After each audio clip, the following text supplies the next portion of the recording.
Coming up on Network Africa. Fire at displaced people's camp in eastern DRC leaves dozens homeless.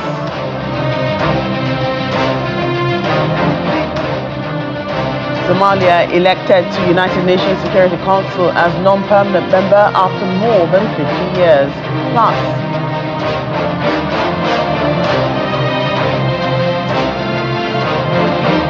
Sudan's Army Chief General Abdel Fattah Burhan visits Gezira State following RSF attack which killed at least 100 people.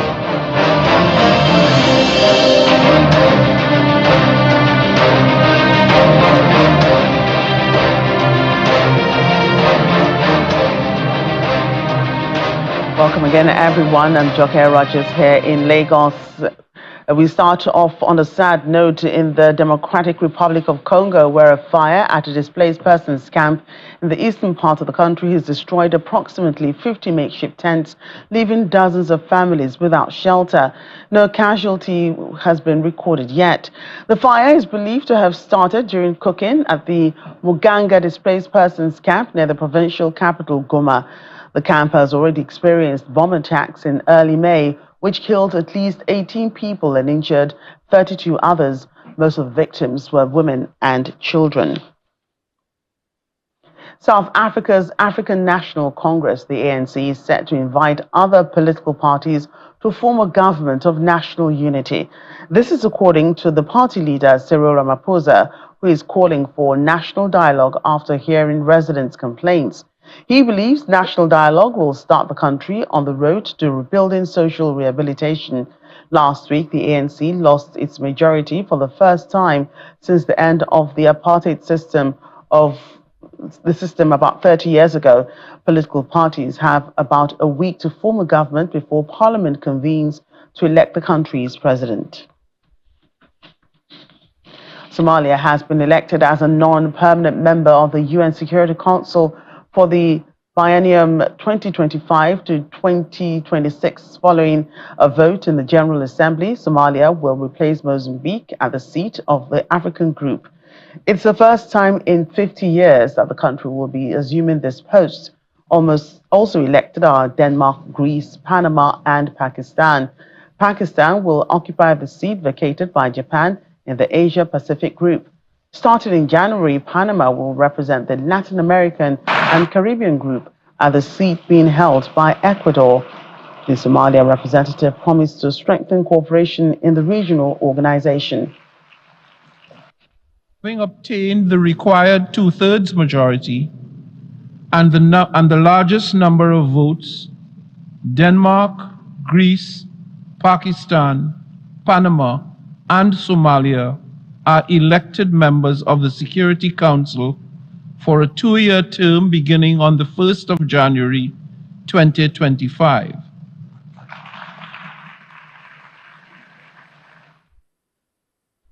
Russia's Foreign Minister Sergei Lavrov has wrapped up his Africa tour ending in N'Djamena, Chad. During his working visit, the veteran minister met with his Chadian counterpart, Abdurrahman Koulamallah. He was wrapping up his visit, which includes stops to Guinea, the Republic of Congo, and Burkina Faso this week. Central Africa and Western Africa have been considered as France's sphere of influence for decades. However, Mr. Lavrov emphasized that Russia's relations with Chad are not directed against other countries. Russia this year marks 60 years of diplomatic ties with Chad. Back in January, Chadian President Mohamed Deby also visited Russia, meeting with President Vladimir Putin. This is Mr. Lavrov's first time in Chad.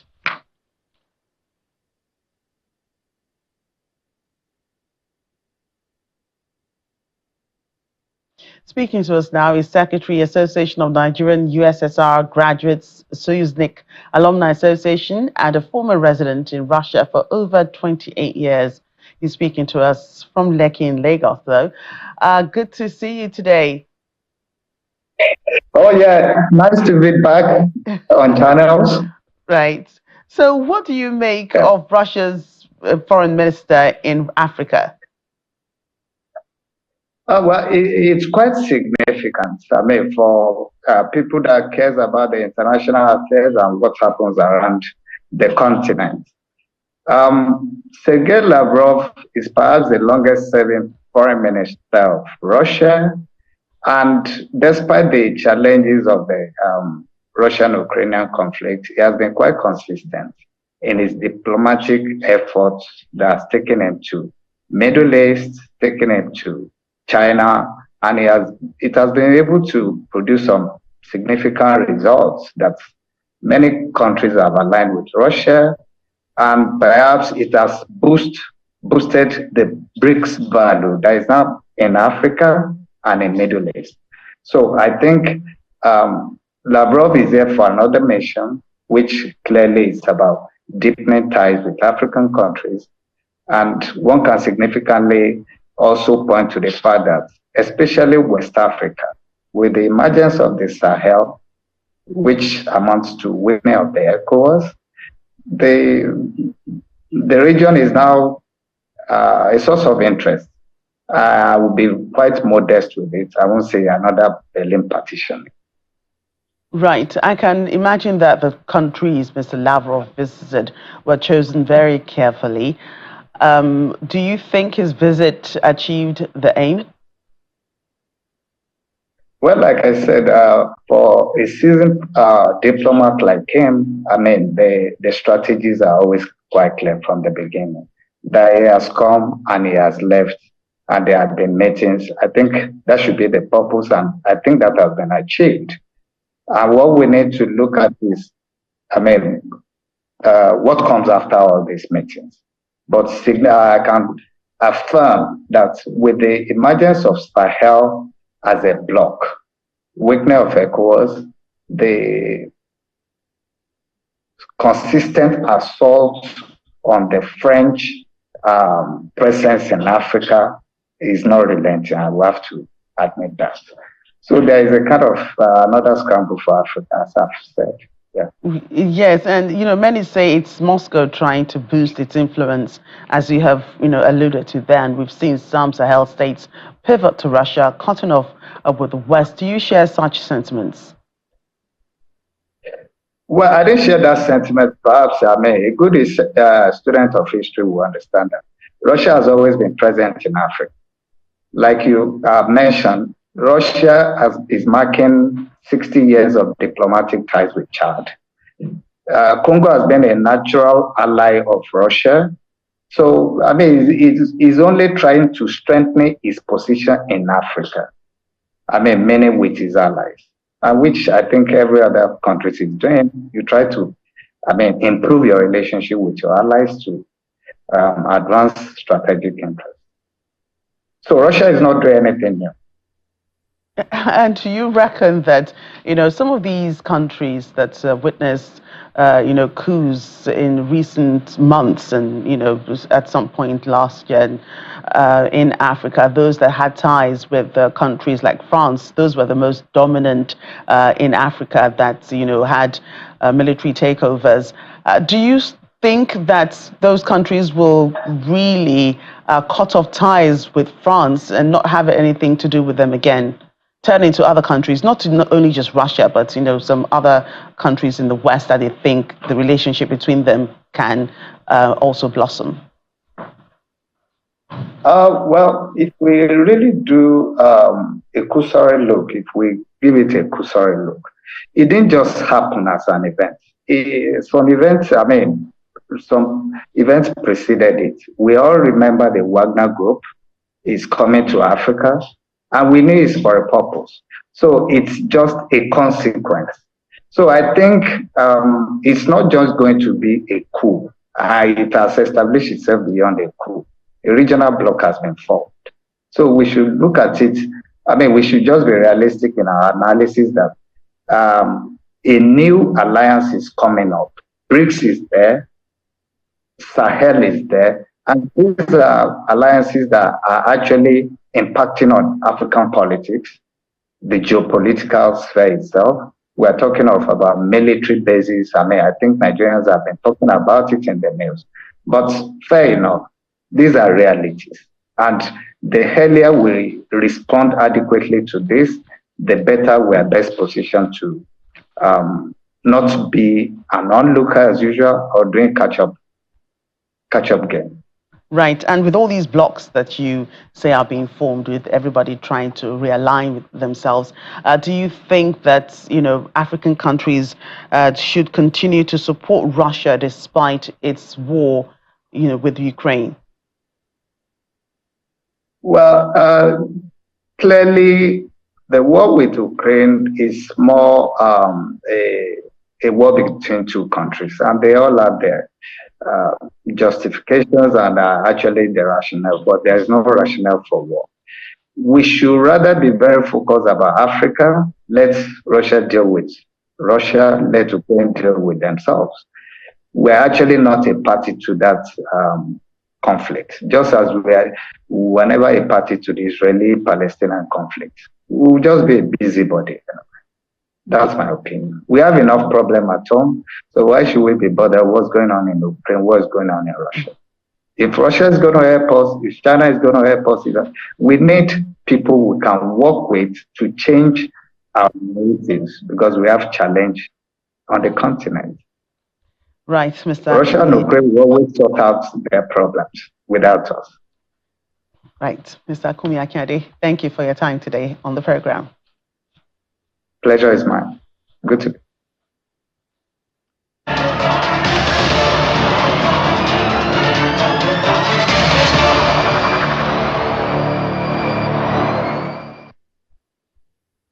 Well, staying with that, the UN World Food Programme is urgently expanding its emergency food and nutrition assistance in war-torn Sudan amid the looming threat of famine as conditions for civilians deteriorate and fighting intensifies in battle zones like El Fasher and Khartoum. The UN Food Agency is scaling up to provide life-saving food and nutrition assistance to an additional 5 billion people by the end of this year, doubling the number of people WFP had planned to support at the start of 2024. According to the body, hunger is deepening in Sudan and in neighboring countries to which millions of people have fled, creating a hunger crisis that could be the world's largest so far. As part of the scale-up of assistance, WFP will provide support in cash to 1.2 million people in 12 states. This also gives a vital boost to local markets and food producers. WFP is also increasing its food and cash provision to people facing the most severe levels of hunger, which comes to as many as 2 million people across more than 40 hunger hotspots. Additionally, WFP is working with smallholder farmers, many displaced by conflict, to boost wheat production. The first harvest supported through this program, financed by the African Development Bank, gave 170,000 farmers climate-adapted wheat seeds and fertilizer, boosting their production by up to 70% over the last year and offering them a vital safety net as Sudan's lean season begins.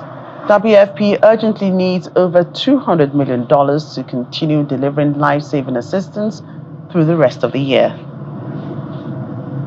The situation in Sudan is a catastrophe. The country is facing a hunger and malnutrition crisis. The World Food Programme is doing everything it can to scale its operation. We aim to reach up to 5 million people, but even that will not be enough. Unless we have access, and more importantly, unless there is an end to the conflict, we simply will not be able to reach all of the people who need support now.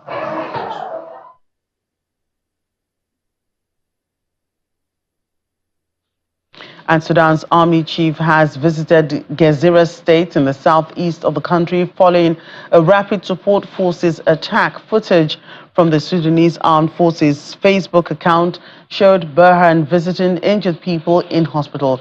The Madani Resistance Committee, a grassroots group set up to protect residents in the Al Gezira state capital, said that the RSF used heavy artillery to besiege and attack the Wad al-Nura village started Wednesday. The one-year-old war between the RSF and the Sudanese army has wrecked the country. More than 14,000 people have been killed and thousands wounded.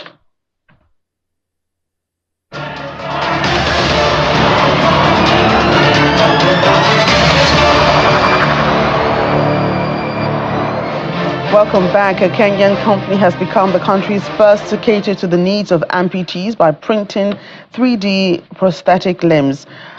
Prothea Kenya is the first company to successfully do 3D printing prosthetic in the country. According to the founder, Dr. Nick Ware, the 3D printing of the prosthetic can be made within 24 hours. Traditionally, an above-knee prosthesis would cost around $3,500, with a below-knee one will go for around $1,600. However, 3D printing has reduced the cost to $1,400 for the above-knee prosthesis and $800 for the below-knee one.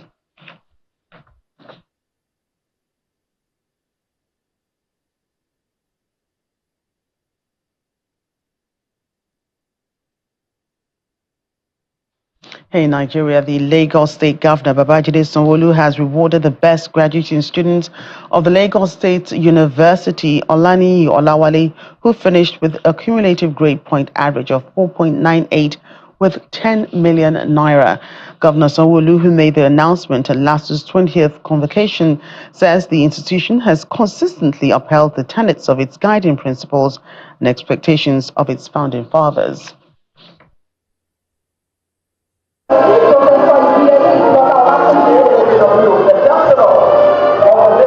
Is the 27th convocation of the Lagos State University. The academic procession signals the commencement of the ceremony at the Buba Marwa Auditorium.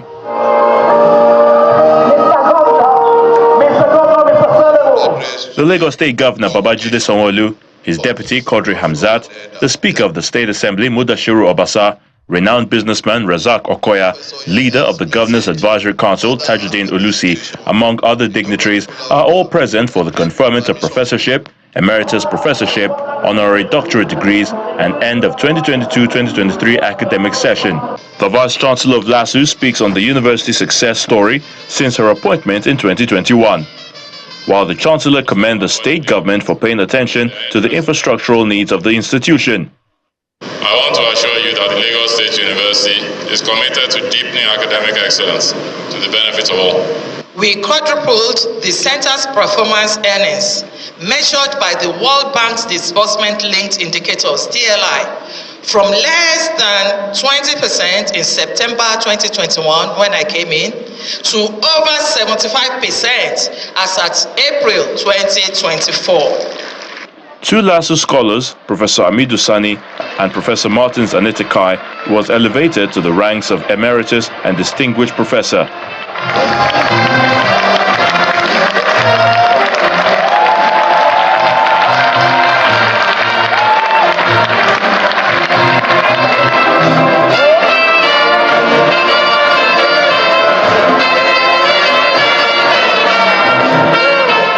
Elder statesman Tajuddin Ulusi and Samuel Adedoyin received honorary doctorate degrees for their service to humanity and contribution to national development. It was a befitting occasion for the institution as the best graduating student, Olani Olawale, with a cumulative grade point average of 4.98, got a cash reward of 10 million naira from the state governor. For me personally, to celebrate and to honor you, I will announce a very small token of 10 million naira. The only reward for hard work is more work. I believe that there are lots of other Olani Olawale in the hall, and I want to therefore encourage you that you also can be on the lifeline as it has been today, and for you to keep your eye on the goal. Of the 8,477 graduates awarded first degrees, 153 finished with a first class, while 3,029 graduated with second class. Also, the university graduated 2,164 across 13 faculties in its School of Postgraduate Studies, including postgraduate diplomas, academic masters, professional masters, Doctor of Philosophy, and professional doctoral degrees.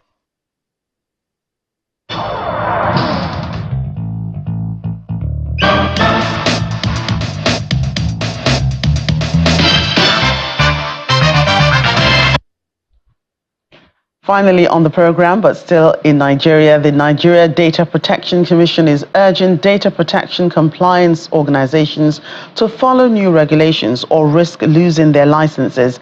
At a meeting in Lagos, Dr. Vincent Olatunji, the National Commissioner, stressed the need for DCPOs to improve their performance and register more data processors.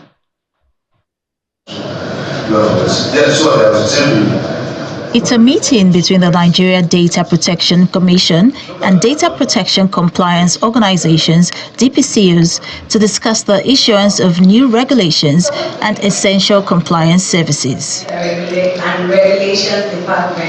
Under the Nigerian Data Protection Regulation, a DPCO is any entity duly licensed for the purpose of training, auditing, consulting, and rendering services and products for the purpose of compliance with the regulation or any foreign data protection law having effect in Nigeria.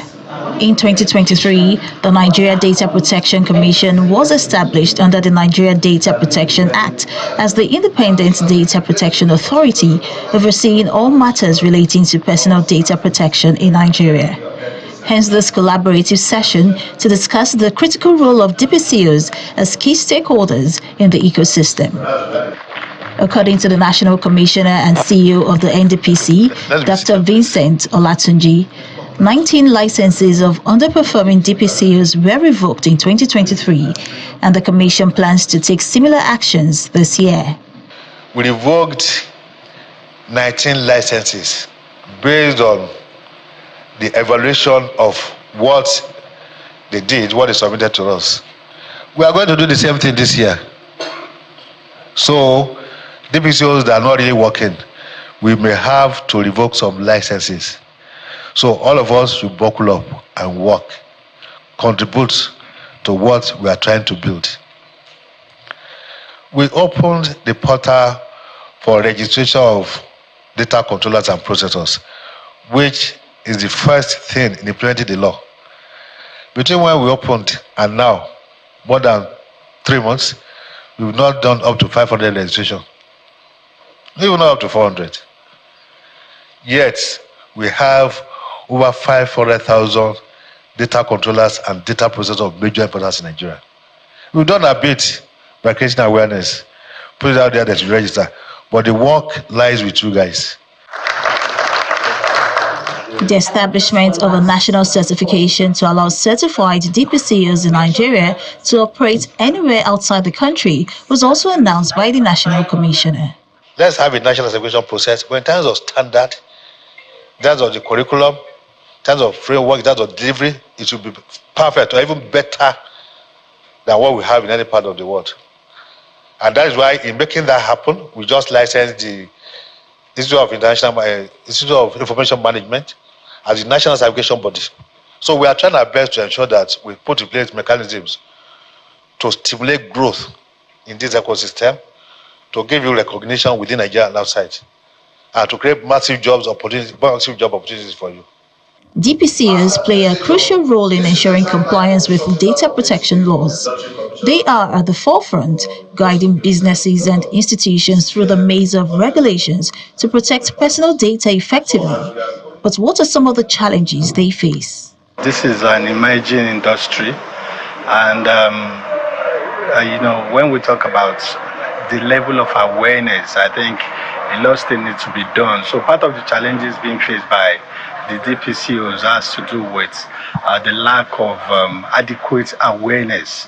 A good number of the stakeholders within the ecosystem are even yet to understand what the law is saying and the roles and responsibilities they are supposed to play. Primarily, the custodian is the NDPC, and in the last couple of years, NDPC has actually been doing a lot in the area of awareness creation. We consider that this entire data protection initiative, the law and all that, are yet new. And then the ecosystem is simply waking up.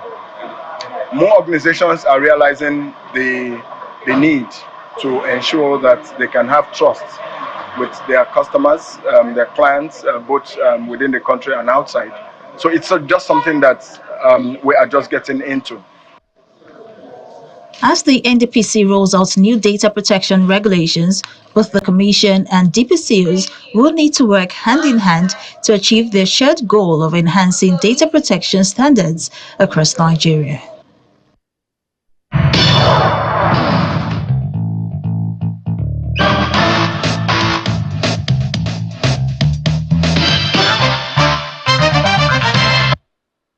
That's Network Africa. Thank you for watching. I'm Joke Rogers.